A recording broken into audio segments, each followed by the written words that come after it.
Hello, and thanks for coming along to And We Have an Office Dog, the digital agency podcast where we talk to agency owner-directors and learn more about what makes them tick. From the things that make them similar to the things they'd rather have known sooner, where they've had success and where they've learned some hard lessons. All will be revealed with your host, Chris Simmons, the Agency Accelerator, and he'll be talking to a different awesome agency person in each episode, asking them 4 questions and seeing where the conversation takes us over the next 25 minutes. Okay, so let us begin. Over to you, Chris. Hello. Thanks, voiceover guy. I'm very pleased to have 2 agency leaders on the podcast. So we've got Collette and Vicki from Context Marketing Consultancy. See, I got it right, guys. Welcome to the podcast. How are you doing? Very well, thank you. How are you? Really good. We just before the recording, just talking about holidays. Now my head is on the beach. So let's see how we get on. How are you doing, Collette? You're not on the beach. Whereabouts are you based? Well, I'm sort of on the beach, so I'm based in Bournemouth. So the beach is about 7 minutes walk away from my house. So I'm very lucky that I get to That's see... close enough to say you live at the beach. Exactly, That's close enough. Yeah. And Vicky, are you 7 minutes or 8 minutes from the beach or further? More like an hour, depending on the traffic. So I'm Winchester, so I walk out the door to fields and too much mud with my spaniel most of the time. Yeah, it's the best while you're there. Spaniel, You've immediately, I was going to say, you've immediately perked my interest because just as we started recording, we had an office cat and now we definitely have a spaniel office dog similar to Stephen. So first of all, if you don't mind giving us a little intro to yourselves and then to the agency, that'd be great. So Collette, who the heck is Collette? Oh, crikey. Let's not get too deep on that today. So I'm Collette Masso Llano. So I'm co-founder and director of the Context Marketing Consultancy. So I have come through all sorts of different in-house roles throughout my career. So probably over 25 years. I hope I look younger than that makes me sound. Doing all sorts of things from email to social to right up to director. My latest role was a director of digital engagement for a large charity. So that's where my background was. And then working with Vicki on Context Marketing Consultancy, and we've been doing it for probably a couple of years now. And so Vicki, nice segue into an introduction there. So crack on. Yeah, hi, I'm Vicki Robb. I'm the other half of the co-founder and director of Context Marketing Consultancy. And I had slightly less time than Collette spent in marketing, a little bit younger, which she always hates me saying. I kind of started sort of events offline marketing, moved more into generic and covering everything marketing. And also now looking at kind of customer experience and how that can impact some of the marketing effectiveness that we're sort of going to be speaking to you a little bit more about today, hopefully. Nice one. And how long's the agency been going? You say a couple of years or so? Yeah. So, just had 2-year birthday. So, did you have a cake? No, we actually missed the opportunity. Maybe we'll do it the weekend. There's always reasons to have cake, so just do it for Friday or something like that. We will do that instead. And how do you typically split your accountabilities in the running of the business? Is there a one of you more on one side of the business than the other? Well, that's a good question. Go on, Collette, over to you, because I saw you were going to jump in. I think it really depends on what our clients need and want, really. I think some areas work to more of our strengths and some, we enjoy certain areas more than others. So we have a split of clients, that we might be able to work on. Some of it requires both of us to kind of input on. But the great thing about us is we've worked together before when we were in-house on several different occasions. So we really know how each other work. So it doesn't matter whether one of us is working with a client or other. We know how each other think and feel about certain things. So I'm probably slightly more involved with kind of some more of the strategic, holistic side of things. But that doesn't mean to say that Vicki doesn't do that as well. I think it just depends on kind of who we work with. And also kind of, it's really important to us to know who we gel with. You know, we are quite informal, chilled people, but it's really about building that partnership with our clients as well. And obviously if, you know, Vicki strikes a rapport up with somebody, or I do, either when we've been networking or through our connections, and they want to work with us, actually it makes more sense for us to work together and then maybe bring the other one in, and then maybe bring somebody of our team in as well. So I think it really, in the world of SEO and digital marketing, when you can say it depends in our agency as well. You know, it kind of depends on the situation and the needs and the wants of kind of who our clients are. That's awesome. And over the last few years, what do you think's been one of the biggest successes that you've seen in running the business as you are, and together as well? I think one of the biggest successes that we've had working together is we're really able to start making an impact in the people that we're working with, in how they're looking at things. You know, we so often see that things are quite siloed, and actually when we've worked with some of our clients in the past, one in particular I'm thinking of is in the arts and heritage sector. You know, we've been able to go, okay, so let's look at how everything works together, and it's not just about marketing, it's not just about ticket sales, and it's not just about, you know, if people are inquiring about how do we get there or whatever. It's about how it all works together, and actually seeing how marketing is much more embedded into kind of the whole process about how everything works. It's really satisfying. It's why we wanted to start kind of working together and working as a consultant, you know, consultants together with our clients. It's what we found we were missing when we were in-house. So that for me feels that that's a real success of kind of us working together. And Vicki, beyond remaining friends with Collette, what do you think's been one of the biggest successes from your perspective running the agency?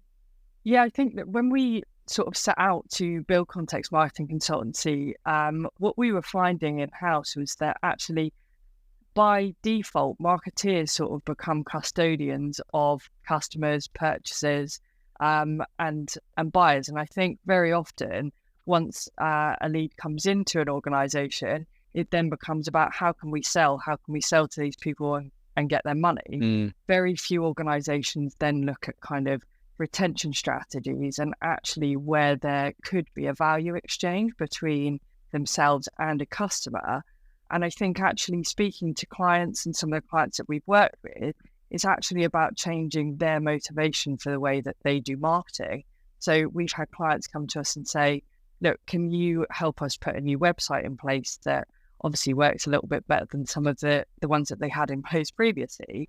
And we're like, actually, yes, we can, but sort of as a standalone channel, how else can we put the building blocks in place behind that help you become sort of data-led, customer-centric, and start to see where you can add value and actually monetize some more of that customer journey for those businesses as well. I've seen that on your website. You've got your kind of 3 core pillars: discover, transform, retain. Am I getting that correct? Yeah. So that, I think one of the things that agencies typically misunderstand are things that are, and it's not as simple as that, but are things that are as simple to convey as that into to potential clients. You can convince a client much better if they understand what you're selling, because often it's an invisible, intangible thing. So if you say, you know, doesn't matter what the service you pick, there are these 3 core strands to it. We discover the stuff, we work it all out, we do all of the discovery, we then transform it from where it is to where it wants to be, and then we retain the customers. It goes through retention, blah, blah, blah, blah. They're going to go, oh, this makes a lot more sense than we're a data-driven marketing agency or something similarly put. Was that an early thing that you adopted? Is that something that you've always done internally? How did that come about? Because you are amongst few when I say that I've looked at hundreds of digital agency websites and very few make it clear like how you do what you do in succinct words. Well, that's a good thing, I suppose, for that. Oh, yes, absolutely. But also, so what probably gets both of our goat going a little bit, and we could sort of go on, we won't go on, for a little while is sort of a marketing funnel. Everybody knows what marketing funnel is. Everybody uses that terminology. But if you visualize a funnel, you have people coming in the top and funneling straight out the bottom again. And actually, for return on investment, for lifetime value of customers, it's not a particularly good model to use. So actually starting to investigate some more of the customer experience and how that can determine your marketing effectiveness as an organization, CX looks at customers as a circular model. So you have different touch points throughout somebody's life cycle with your organization. And it means somebody can enter in at any point in one of those touch points. But the idea is you retain them in a circle. So you lose the visualization of people coming in the top and falling out the bottom. And we're just trying to sort of map our services to match that customer journey. Yeah, absolutely. And hey, voiceover guy here. Me again. Minty Digital increased its net profits by 54% within 6 months with the OMG Accelerator program. Check out omg.center/info. Sorry, Chris. Keep going. You buy a voiceover from Fiverr and he keeps coming back. Sorry to interrupt you there. So you're going back a couple of years. You two have got a relationship for longer than a few years. Is there something that you would give if Collette, if you popped back in time to speak to you just as you're starting the agency, what advice might you give yourself based on the things you've learned in the last few years? I think it's really important just to start. I think I get quite bogged down in some of the details sometimes, and I want things to be just right. And I think sometimes I listened to something recently, and it was like, you have to have a bad first draft and do a bad first draft and just get out there and optimize and refine it. And I just thought to myself, if I could have done that ages ago, right, when we were starting, the amount of conversations Vicki and I had about what does this landing page look like? And, does this particular wording work? And I personally got really hung up on that side of things because I wanted the things to be perfect. And I think things won't be perfect and things aren't perfect now. And I'll look back in 2 years' time and Vicki and I have the same conversation and go, why did we worry so much about stuff back then? So I think it is just really, Collette, get out of your head. You know what you want to do. You and Vicki have got a great concept and you know how much you want to help other organizations the way that we'd wished we'd had that help when we were in-house. So just get on and do it and stop getting hung up on it and just really go for it, really. Because yes, it's very hard when it's yours. About landing pages. Absolutely. It's very hard when it's yours to look away from the need for perfection. But I often advise the agencies that I work with that initially done is better than perfect, because you can ship done and it's good. If it's good enough to go out on as a just it's done, then that's fine. Refine later, make it perfect later. Otherwise, you'll end up with a pile of to-dos or a pile of in progress. What about yourself, Vicki? What advice might you give yourself going into this this two-person founded agency? I mean, to be honest, it would probably be very similar, and that to-do list still very much exists.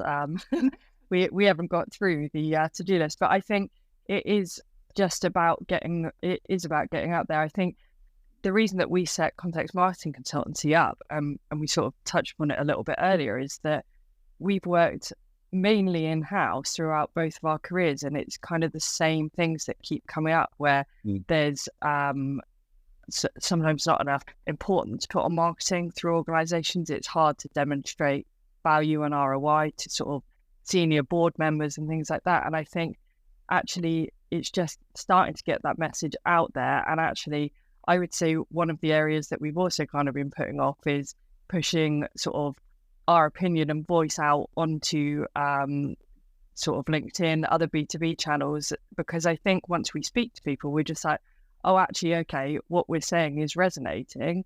And maybe it's about having that confidence to do that a little bit sooner as well. I will tell you for free that fear never goes away, even after you start doing it. And I'm on episode 140 something recording of this podcast, and every single time I go into it, I think, I have no idea what I'm talking about, and they're all going to know it as well. Every time you write a post on LinkedIn, you know someone's going to have an opinion.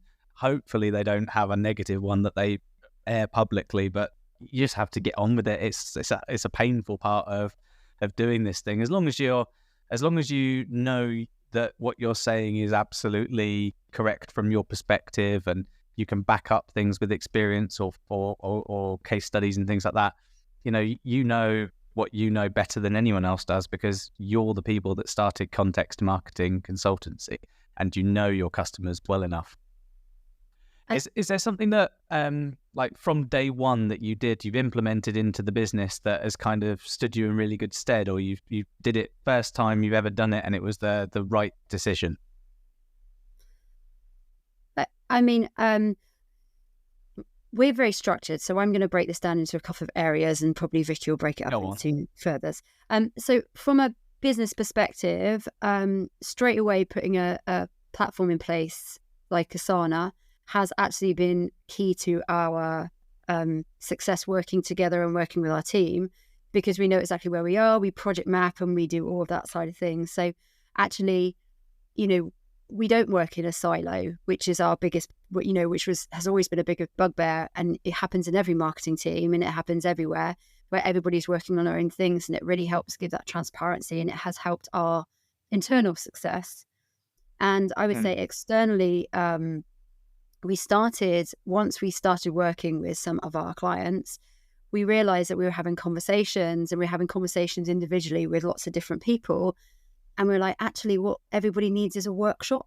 And everybody says workshop, and everybody recoils in horror, where you're like, oh no, I'm going to have to be in a room, and I'm going to have to ask to, input and put sticky notes on a wall and things like that. And people hate the idea of it. But we've run a couple of them now, and we're doing more, and we've got more booked in. And, we actually find that getting everybody in a room and, not massive groups of people, but actually having those open conversations and doing it, we found have started to be really beneficial, and have actually been able to help. So when we talk about Discover, which is one of our sort of product areas, if you will, it's not just discovering what your customers are thinking about your brand, but actually it's what internally you're thinking about your brand. And do you know where you're going? Are you aligning your business goals with your marketing goals?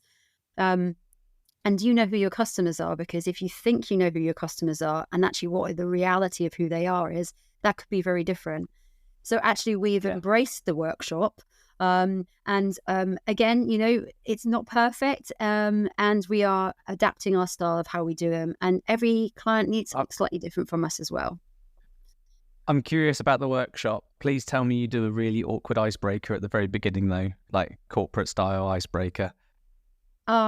Yeah. I mean, Vicki's very good at doing the icebreakers and throwing really random questions and trying to get people to do it. We did one where, you had to do whether you like, say, cats or dogs. And if you like cats, you went to one room, and dogs to the other side of the room. And then how long have you worked there, and things like that, and just moving people around. People were bumping into each other. We were like, we are not doing that one again. That just doesn't work. Yeah. But yeah, we're trying different styles. And if anybody wants to reach out to us and say, hey, we do this icebreaker, it really works, we're always open to kind of other people's input and stuff like that. But we do like a bit of chat, so we do try and make sure we do chat.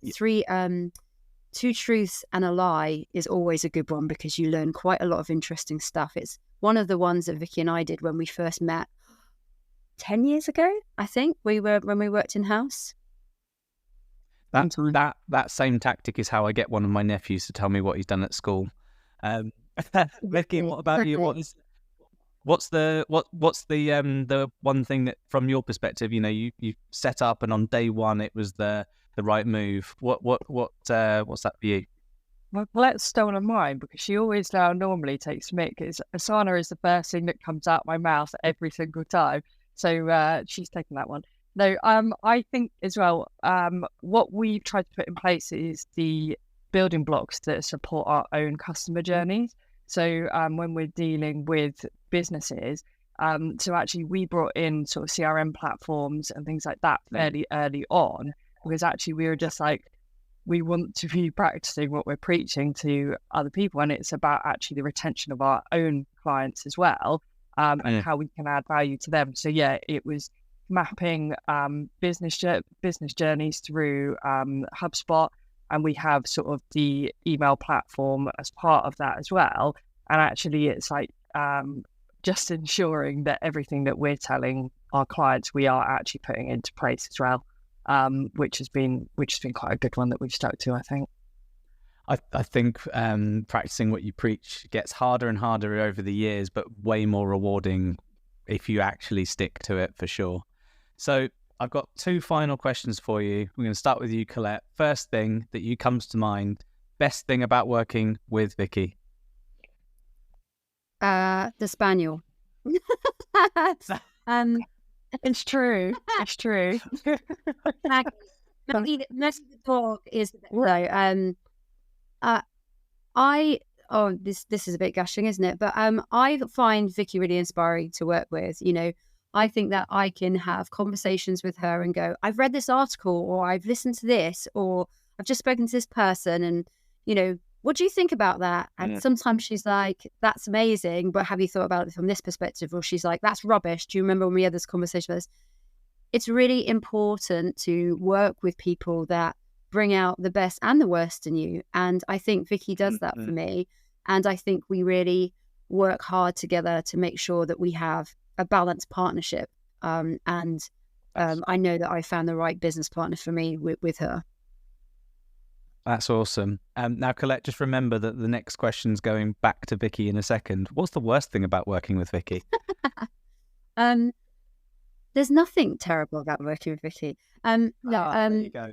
There you go. When the spaniel's not there, that's what she's doing. It's like, so we get on really well. We love a chat. We love a walk.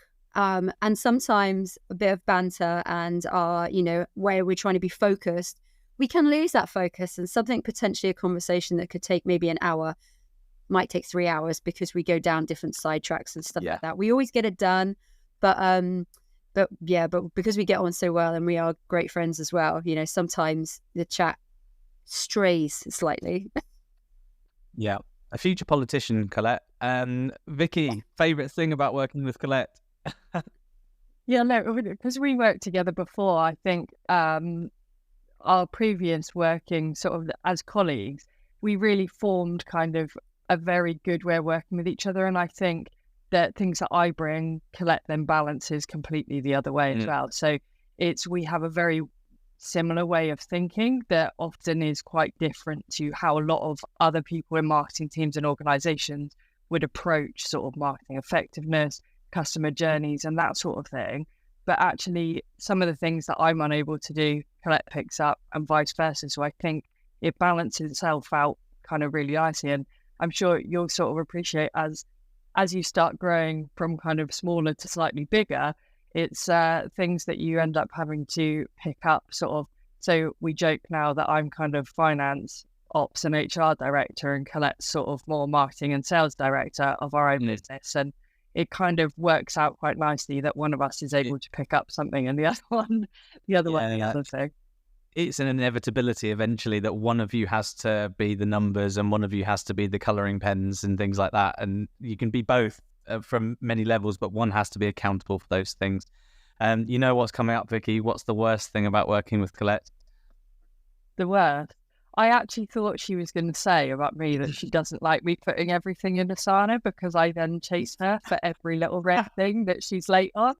And in our previous role, we used a project management platform called Right, and I used to be able to give her a red flag every time she was late on something. So I think now she just sneaks in and changes the date whenever something first goes red. Ian, I mean, you can't hide from accountability in Asana and pick up Monday and all those things. You just can't anymore. So someone's come along and knocked on your office door. They're thinking of starting a new agency for themselves. It's going to be a co-founded partnership as well. So they've come to you guys and they want to ask, what's the one piece of advice that you would give them as they start their agency? Vicki, what's your advice, do you think? Do you know what? We did Brett SEO a few weeks ago and ended up going to an agency leaders dinner. And we had the most incredible conversations with some really great people.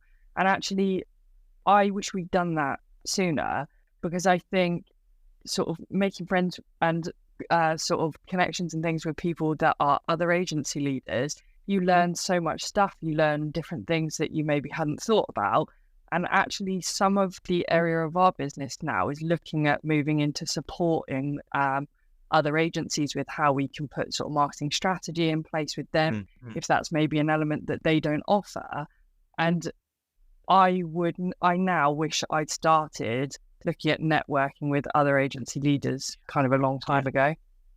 And genuinely, and this isn't a plug, this is exactly why I started the community part of the OMG Centre. There's 475 agency leaders in there at the minute.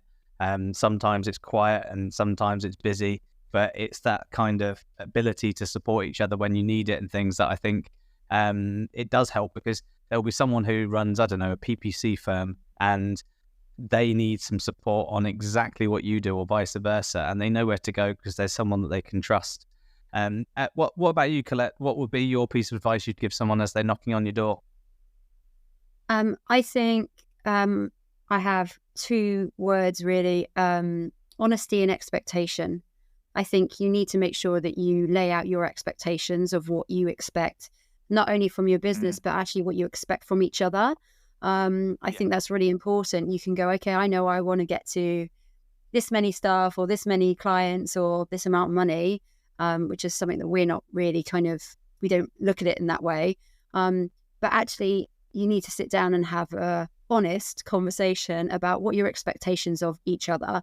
I expect you to, and it's not like a to-do list, like I expect you to do X, Y, and Z, but actually I expect you to, when you say you're going to do something, you do it. And if you're struggling, you say, and you have this conversation with each other if you're not going to be able to kind of do it or whatever. So I think lay out your expectations with each other and be honest. And if there's something that you don't like or you don't want to do, you've got to have that trust with each other. And if you start that out right from the beginning, and if you need to sit down, go for a glass of wine or go for a beer and sit in a pub and just have it quite informal and be like, okay, so let's write it down. Let's just kind of have a list of like all things. I want this and I don't want that. I think that's going to put you in really good stead. Yeah, absolutely. And just to add to that ever so slightly, yes, it's awkward and it sounds a bit scary, but ratify it with a shareholders agreement. They're not really worth the paper they're written on for the most part, because if you want to wriggle out of something, you can pretty much do it. But it's a good way of saying I definitely agree with whatever it is that we around decision making, around how to exit, because at some point in time things will change. And Vicki, you might decide to move to somewhere across the other side of the world, and it just makes it hard to run the agency together. And because you've got an agreement around how you handle shares and things like that, there's no awkward conversations and no painful things that would happen. Or someone else wants to come into the business, there's a way of valuing shares and things like that. All that sort of stuff it takes the awkwardness away from it and keeps it very much more official nature. If you are co-founders listening to this, or you're just starting out thinking you're co-founders, get a shareholders agreement. It takes a few hours to sit down and do it, because the vast majority of them, it's boilerplate and you change the numbers and the names. At worst, that's what you should be doing. But that's the boring bit out of the way. Vicki, Collette, thank you so much for coming on the podcast today. It's been great to talk to you. Hopefully, we'll be talking in about a year or so's time in season 2 to find out how the last year of running the agency had been for you. That's great. Thanks very much. Thank you. Brilliant. And in our next episode, we'll be speaking with another digital agency lead to hear their story and the lessons they learned along the way. Thanks very much for listening.